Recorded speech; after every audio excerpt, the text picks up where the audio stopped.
Hi, I'm Aaliyah Monty Brown. Hi, everybody. Joe White here. What's up? I'm Dominic Colon. Hi, I'm Judy Tate. I'm Nalaja Sun, and welcome to Manhattan Theater Club's Student Monologue Challenge. We're inviting high school students to write an original monologue inspired by the prompt, "You have no idea."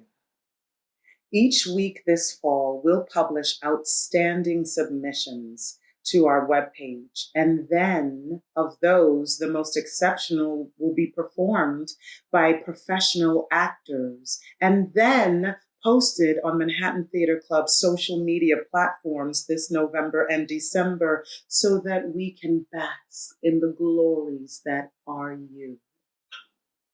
Aaliyah, Joe, Dominic, Judy, and I have made this video right here to help you get started. Good luck. You have no idea. You have no idea. Let's talk about character for a moment, shall we? You have no idea gives us a sense that there are two characters at play, you and I.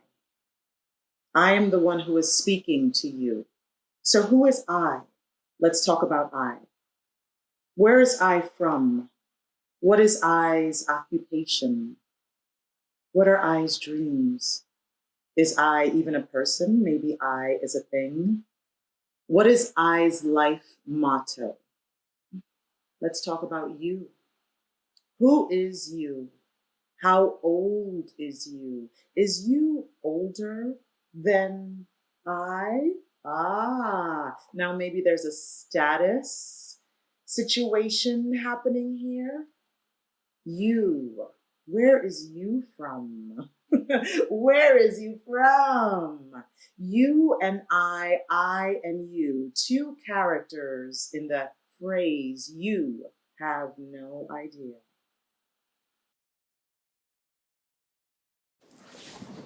Let's talk about setting, environment. Where is this taking place? Is it taking place somewhere really hot? Somewhere really cold? Somewhere really safe? Somewhere really dangerous? Is it taking place somewhere that the character knows really well? Somewhere they're really familiar with? Somewhere they've known all their lives? Or are they somewhere they've never been? Is the character someone who exists today? Is this 2020? Is it COVID? When's the last time they saw somebody, hug somebody? Is this happening in a virtual space? Or is this happening at a really crowded subway car? Is this happening in 1493? Is this happening in the United States? Is this happening in outer space? Wherever it's happening, how does the environment affect what the character says and how the character says it? I'm going to speak really differently if I'm in a library than if I'm at a football game.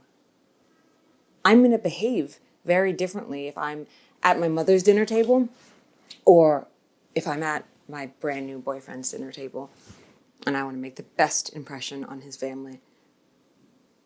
How does the environment affect the character who's speaking? Let's talk about the exciting use of objectives and tactics in your monologue. Your character's objectives help reveal what they need and create drama and tension. And once you have a good sense of who your character is and the specific environment they inhabit, you can begin to delve deeper into what your character needs, both for themselves and from the other, from the you. A previous event has occurred, throwing your character into crisis, and this crisis causes your character to speak this monologue to the you. When your character says, "You have no idea," they are automatically implying that the other does not understand or appreciate or know what they're going through or what they're feeling. You have no idea how hard it is to fill in the blank. You have no idea how I feel about, or you have no idea how much I love or hate. You have no idea who I am. You have no idea what is at stake. So now is the time in this monologue to reveal how you feel and what you need. Oh, but how will you get what you need? And what actions will you take to get what you need? In other words, what are your objectives? What are your tactics? What tactics will you use to achieve those objectives? Okay, creating objectives. There are short-term objectives like, I need you to apologize right now. Or, I need that money back that you lent me 6 months ago. And there are long-term objectives like, once I get this money back, that I can put it with the other money that I saved, and that'll help me get into law school. And then, oh God, I do so want to be a criminal defense attorney. Short-term objectives, long-term objectives. And once you decide on what your character's short and long-term objectives are, you should think about tactics. Now, tactics. What tactics will your character use to accomplish these objectives? Will they beg, please, won't you consider returning my money? Will they threaten, you give me my money back or else? Will they flatter?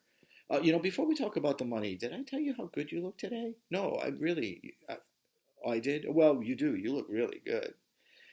Blackmail. Will you say, for instance, I have some information about you, and I don't know if you want it to get out. Or will you bargain? Look, if you give me my money back, I will take you out to dinner. You get the idea. Tactics. And don't forget that the environment that your character is in dictates the tactics that they will or can use. The tactics your character employs are either enhanced or inhibited by their surrounding environment. If one tactic fails and your character runs into an obstacle, try another one, another tactic. That will raise the stakes. You have no idea what is at stake.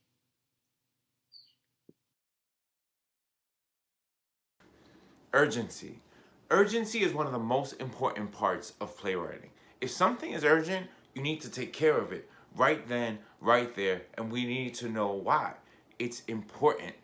You have no idea. I just heard a news report that an asteroid is coming. It's going to crash into the Bronx, and we need to leave right now. Oh my God, you have no idea.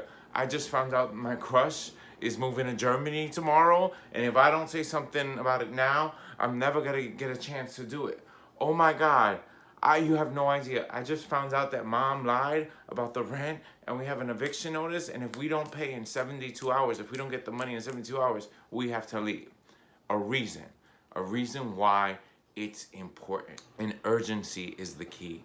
Why now? Why today? Why this moment? Why does this character needs what it needs? Only you can give that reason. If it's important to you, it's important to the audience, and they will pay attention. You got this. I believe in you. I know you can do it. Make it urgent.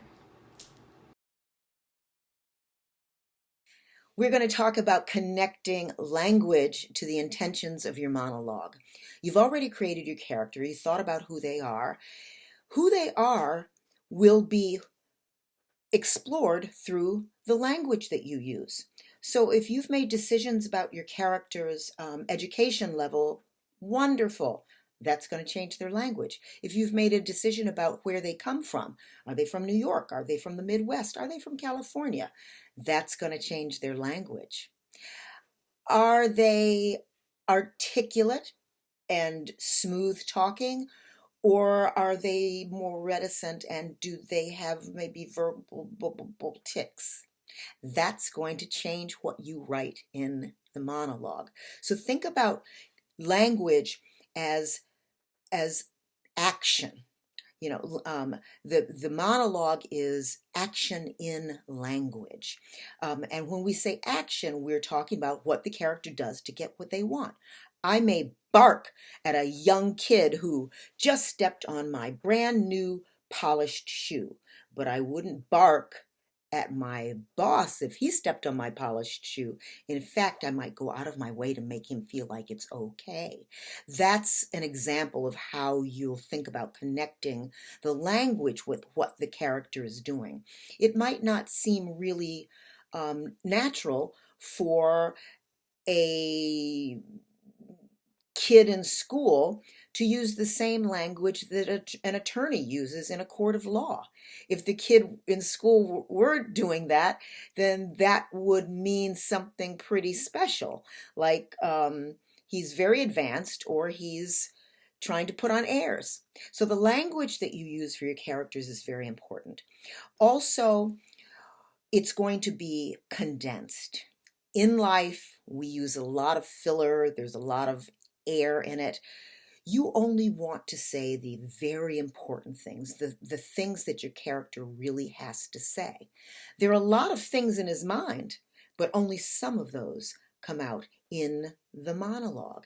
And you're going to choose which things those are. There's always a running commentary. And also, I want to talk to you just a tiny bit about what your character says that they know is landing, and then what your character holds back. That's an important thing in using language as well. Do they need to say every single thing that crosses their mind? No. What do they have inside of them that they can't quite put their finger on? So there's the said, and then there's what's unsaid, and then there's what's kind of unknowable or unsayable because it hasn't quite been formulated yet. That too is going to change the language with which your character speaks. You've got this. It's going to be really great. We're looking forward to reading all of your monologues, and go forth and write.